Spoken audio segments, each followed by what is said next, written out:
Hello guys, আবার চললাম আমরা আমাদের নতুন দিগন্তে। সবাইকে ছেড়ে ছুটে যাচ্ছি আমরা এই তিন বন্ধু। জানি না কবে আবার আসবো, কষ্ট হচ্ছে খুব মনে, তাও উপায় নেই, যেতে হবে।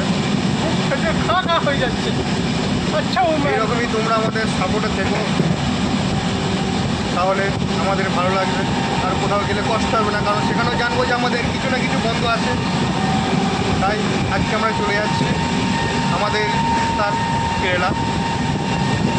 এই দেখো আমরা ট্রেনে করে যাচ্ছি, এখন আমরা তিন বন্ধু ট্রেনে আছি।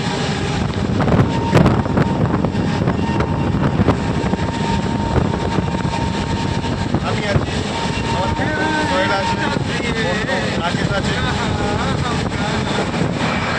আজকের এই ব্লগ এই পর্যন্তই থাকবে। পরবর্তী ব্লগ ট্রেন থেকে নামার পর আবার আমরা দেখাবো তোমাদের ঘর। ততক্ষণ তোমরা দেখতে থাকো, এনজয় করতে থাকো। টাটা বন্ধু, বাই বাই। সবাই ভালো থাকবে, খোদা হাফেজ, আসসালামু আলাইকুম।